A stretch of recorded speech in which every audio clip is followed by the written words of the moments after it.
A tale of four Malaysias competing for the future. Four competing ideologies, which formed after Dr Mahathir Mohamad first took power, are setting the course of Malaysian history. Tajuddin Rasdi, August 16, 2024, 9 a.m. This is my first attempt at describing what I believe to be the four competing ideologies that are determining Malaysia's future. It can be said that these ideologies formed after Dr Mahathir Mohamad took the helm as Prime Minister. His 22-year stint in power saw the rise of Mahathir's Malay supremacy ideology, Anwar Ibrahim's Islamic Reformation ideology, the PAS theocratic state ideology, and the DAP's pragmatic developmental ideology.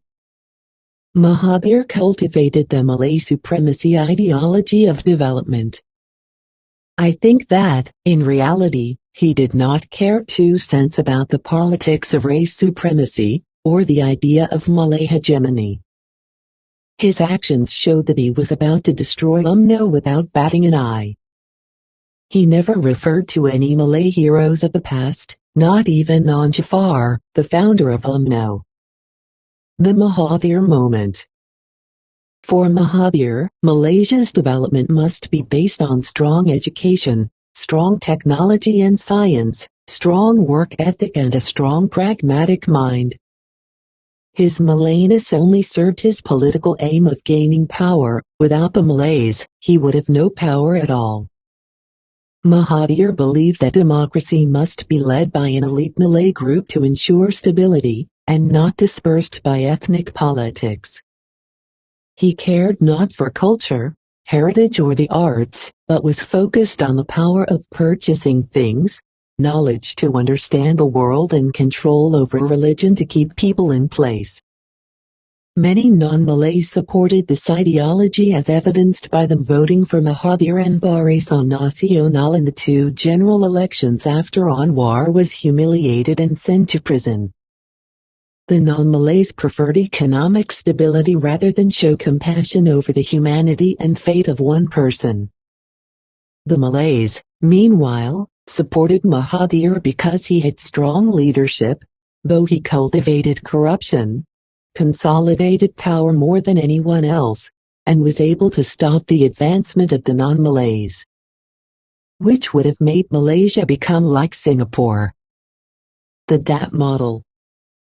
The DAP ideology simply advocates a strong institution that doesn't distinguish between color or faith, and which is a replica of the pure Western model of development. In that way, all religions including Islam are pacified so that no extremism would emerge using these concepts. The Singaporean model of control over the press and free speech may also be part of the package, as it has been proven to have contributed to the economic and educational success of the Republic. The PAS model. On the other hand, PAS believes in a theocratic state, where the constitution is based on their interpretation of the Quran and Sharia law. A group of clerics or council of ulama will oversee the creation of any laws by elected representatives. It would probably not function like the Westminster system. In the PAS model, non-Malays will be deemed second-class citizens, similar to the concept of dhimmis. All cultures must be respectful of the Islamic laws, with no quarter given. The Anwar model. Meanwhile, Anwar formulated a half-Western democracy, half-Islamic model. I think he believes that the West has created an excellent culture of education, learning, development, and administration that is just. What the West lacks is the fear of God and good values of humanity that cut across cultures and faiths. Anwar proposed an Islamic civilizational idea of development, where the best of the West is phrased within a spiritual construct that sits above mere economics or power-driven ambitions. Anwar wanted Parliament to be filled with good Malays, who understand the best values of the Prophet and serve the people with the idea of worship as service, with God as the ultimate KPI keeper. the DAP model never had a chance to be tested and will never be made a reality. The power play of racial politics in the 40 years since Mahathir took charge has buried the chance, while the politics of religion has sealed the fate of our political progression. Mahathir's kill switch. Mahathir's legacy continues, but the element of Islam has been added to the formula. When he checkmated Anwar by throwing his former deputy in prison, he killed the steady progression of Islamic resurgence led by the Malaysian Islamic Youth Movement, ABIM, and Pertubuhan Ikram Malaysia, IKRAM, and to some extent the Tabligh and Arqam movement. Gone were the Nasites and Halul Islam programs on TV, and gone were the likes of Beryl Hisham and Hassan Ali. Anwar's vision of progression was to imbue the Malays with the values of Islam, not just the rituals of the religion, the values of justice, kindness and compassion for all, and the love of critical thought and of acquiring knowledge in universities. Mahathir's kill switch stopped the progression of Islamic reform in society, and stunted the growth of critical thinking, and a spirituality that cuts across all faiths. Universities began to be silent and had new KPIs measured by useless production of research papers. Critical thought about Islam and modern life was put to a stop. The rise of PES. PES then surged into prominence. In Anwar's absence, ABIM and IKRAM had to work with PES. Originally, the two NGOs did not agree with the party's theocentric politics. The Islamic reform movement was spearheaded by professionals, while their enemies were the ustazes and the religious institutions, who had the traditional mandate of power but were bereft of original thinking and adaptation to modern life. So PES was given a fresh breath of political life, with the entry of professionals from ABIM and IKRAM, and a second lease of political life through Najib Razak prior to the 2018 general election. Third-generation reformists.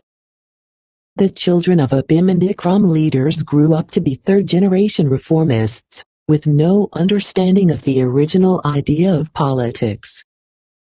They were exposed to just the physical forms of Islam cultivated by the two NGOs. They too began to support PES, where once they would not because their parents supported UMNO, under Anwar.